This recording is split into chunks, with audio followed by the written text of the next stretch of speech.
Good morning, friends. Now we start solid solution. हमने देखा heat treatment क्या होता है, हीट ट्रीटमेंट प्रोसेस क्या होता है, उसका पर्पस क्या है। तो जब हम हीट ट्रीटमेंट करते हैं तो हमारा जो मेटल्स होता है, आयरन होता है, निकेल होता है, कॉपर होता है, वो क्या होता है, सॉलिड होता है। वो मेल्ट होने के बाद क्या होता है, एक सॉल्यूशन के तौर पे लिक्विड के फॉर्म में कन्वर्ट हो जाता है। ठीक है। तो कभी कभी क्या होता है कि कॉपर का टेम्परेचर हाई होती है, आयरन का टेम्परेचर लो होती है। तो दोनों का उसमें जो कंटेंट होती है, क्योंकि मिक्सचर होता है उस टाइम, तो उस सॉल्यूशन में किस टाइप का होता है सॉलिड सॉल्यूशन।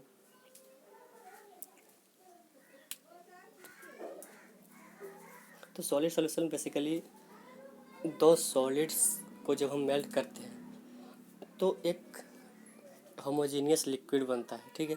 तो उस लिक्विड में क्या होना चाहिए, दो सॉलिड्स अपने आप कैसे एक सॉल्यूशन बनेगा। दो सॉलिड्स तभी एक सॉल्यूशन बन सकता है, मिक्सचर हो सकता है, होमोजीनियस हो सकता है, जब या तो उसका जितना भी मॉलिक्यूल्स का साइज है वो एक इक्वल होना चाहिए। जैसे कि मान लीजिए अगर कोई एफसीसी स्ट्रक्चर का है तो दोनों मेटल क्या होना चाहिए, एफसीसी स्ट्रक्चर होना चाहिए। कॉपर निकल का है तो दोनों का एफसीसी स्ट्रक्चर होना चाहिए। दोनों का क्या होना चाहिए, एचसीपी होना चाहिए। तो तब जाके हमारा क्या होता है, एक सॉलिड सॉल्यूशन बनता है। ठीक है। अब चलते हैं डेफिनेशन की ओर। A solid solution is simply a solution in the solid state and consists of two kinds of atoms combined in one type of space lattice। इसमें क्या है, एक सॉल्यूशन है जिसमें दो सॉलिड्स और दो टाइप ऑफ एटम के कंबाइन होता है, कि इसमें एक स्पेस लैटिस में कंबाइन होता है। ठीक है, क्योंकि उसका साइज सेम रहता है एटम्स का। ठीक है। फिर there is a homogeneous distribution of two or more than two constituent in the solid state so as form a single phase। इसमें क्या होता है, होमोजीनियस होना चाहिए हमारा, जो उसका शेप एंड साइज क्या होना चाहिए, सेम होना चाहिए। तब जाके हमारा क्या होगा, एटम्स एक सॉल्यूशन बना पाएगा, होमोजीनियस होगा। ठीक है। क्योंकि जब हमारा रिफाइन होता है क्या होता है, उसका स्ट्रक्चर होमोजीनियस बन जाता है। तब जाके हमारा क्या बनता है, एक सिंगल फेज सॉलिड सॉल्यूशन। ठीक है। In solid solution binary alloy system the two metals example copper and nickel are completely soluble in both liquid and solid state। अब यहाँ पे बात आती है कि सॉलिड स्टेट में भी सोल्यूबल कैसे होगा और लिक्विड स्टेट में सोल्यूबल कैसे होगा। मान लीजिए कि कोई ऐसा हमारा लेड का है, लेड का पाउडर के फॉर्म में भी होता है। हमारा आयरन का उसको जो पाउडर बनाते हैं, उसका जो बुरादा निकलता है, उसको पाउडर के फॉर्म में अगर मिक्स कर रहे हैं तो क्या, अगर दोनों का आइटम का साइज सेम है, अगर उसको मिक्स कर देंगे, मान लीजिए कि आटे को और मैदे को मिक्स कर दें, तो पता नहीं चलता है, क्योंकि क्या है, दोनों पाउडर है, दोनों सॉलिड है। लेकिन उसका अलग कर सकते हैं क्या, मैदा को आटा को, नहीं। सेम टू सेम उसी तरह है, सॉलिड का अगर पाउडर के फॉर्म में अगर मिक्स करते हैं दो एलिमेंट को, तो क्या होता है, वो सॉलिड सॉल्यूशन कहलाता है। उसी तरह हम जब उसी मेटल्स को हीट करके, हीट ट्रीटमेंट करके लिक्विड फॉर्म में मेल्ट करते हैं तो क्या होता है, वो लिक्विड फेज में मेल्टिंग होती है और सॉलिड सॉल्यूशन बनाता है। वो सॉलिडिफाई होने के बाद एक लिक्विड सॉल्यूशन बनाता है। ठीक है। Solid solution are conductor but not good as the pure metals on which they are based. तो यहाँ पे हमारा सॉलिड सॉल्यूशन क्या है, कंडक्टर तो होगा, लेकिन क्या होगा, हमारा जो प्योर होता है, प्योर जैसा उसकी क्वालिटी नहीं रहेगी। ठीक है। अब बात करते हैं टाइप्स ऑफ सॉलिड सॉल्यूशन की।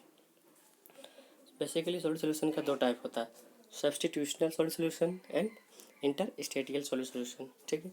सॉलिड सब्सटीट्यूशनल को और दो भागों में डिवाइड किया गया है, डिसऑर्डर्ड एंड ऑर्डर्ड। तो सबसे पहले देखते हैं सब्सटीट्यूशनल सॉलिड सॉल्यूशन क्या होता है। ठीक है। तो सब्सटीट्यूशनल सॉलिड सॉल्यूशन वो सॉल्यूशन होता है, there is a direct substitution of one type of atom for another so that solute atoms like copper enters the crystal to take position normally occupy the solvent atom, example nickel.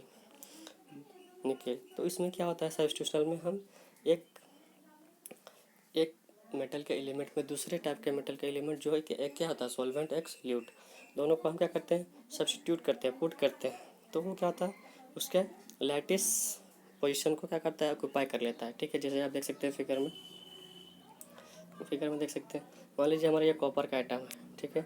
एक copper का item है और इसका एक metals का element है, हमारा iron का मान लीजिए, ठीक है। तो ये क्या करता है, ये सॉल्वेंट होता है हमारा, और दूसरा ये क्या है, सोल्यूट एटम है। तो दोनों का क्या है, यहाँ पे देख सकते हैं आप, दोनों का डायमेंशन साइज क्या है, सेम है।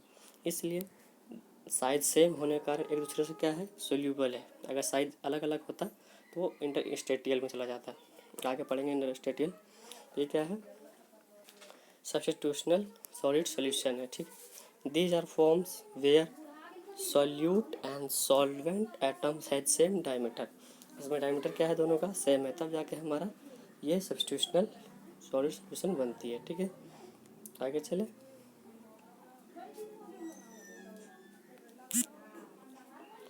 जैसा कि मैंने कहा कि सब्स्टिट्यूशनल सॉल्यूशन दो टाइप के होते हैं, एक होते हैं डिसऑर्डर, एक होते हैं ordered.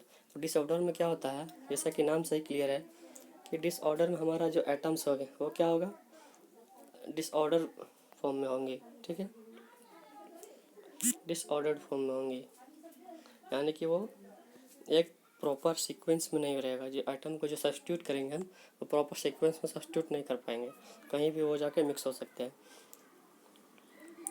In the formation of substitutional solid solution, the solute atom do not occupy the any specific position, but are the distributed at random in the lattice structure of the solvent. This allow is said to be disordered condition.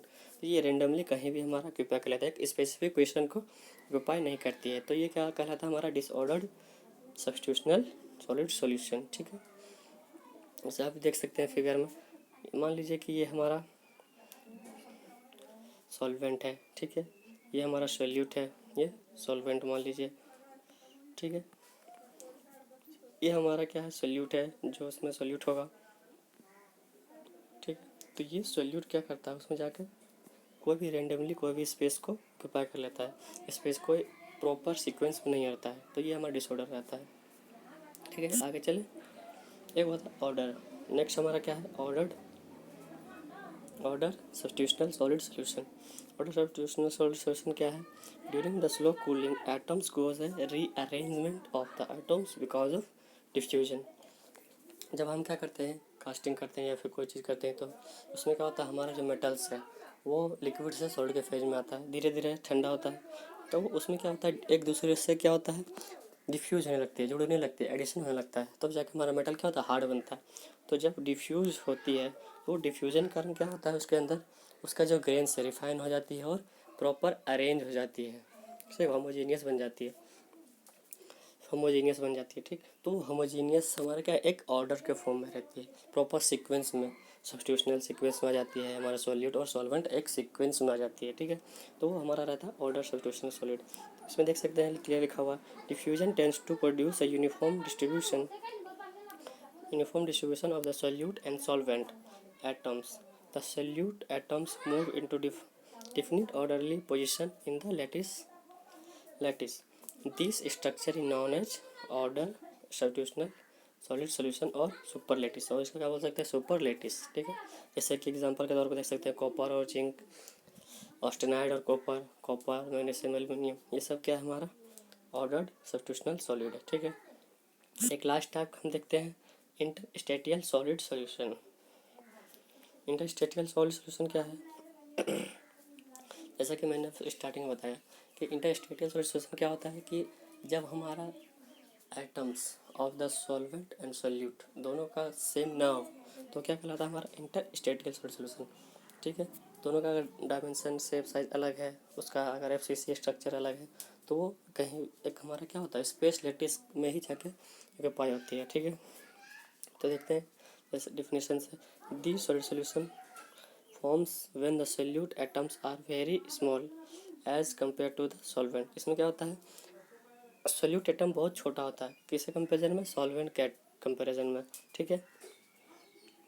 They are unable to substitute solvent atoms and can only fit into the interstices or space lattice. तो क्या होता है, हमारा solute atom सिर्फ space lattice में ही जाके बैठ सकते हो और उसको क्या होमोजीनियस नहीं हो सकता, इन होमोजीनियस होगा, क्योंकि हमारा क्या प्रॉपर सीक्वेंस में नहीं आ पाएगा, क्योंकि सब्स्टिट्यूट है, इसका क्या है, साइज भी छोटा है, ठीक है। सब फिगर में क्लियर देख सकते हैं, हमारा सोल्यूट एटम है कार्बन का, ये कार्बन का एटम जो है क्या सोल्यूट है, ठीक है। तो ये सोल्यूट एटम जो है वो डायमेंशन बहुत छोटी है, और हमारा जो सॉल्वेंट है आयरन का, ये सॉल्वेंट हमारा क्या है साइज बड़ा है, तो ये प्रॉपर क्या होता है मिक्स नहीं हो पाता है, इसका स्पेशलिटीज नहीं ऑक्यूपाई कर पाता है कार्बन। तो ये इंटरस्टेशियल सॉल्यूशन कहलाता है, ठीक है friends. I hope you get understand better. If any doubt please comment me and like me and subscribe. Thank you.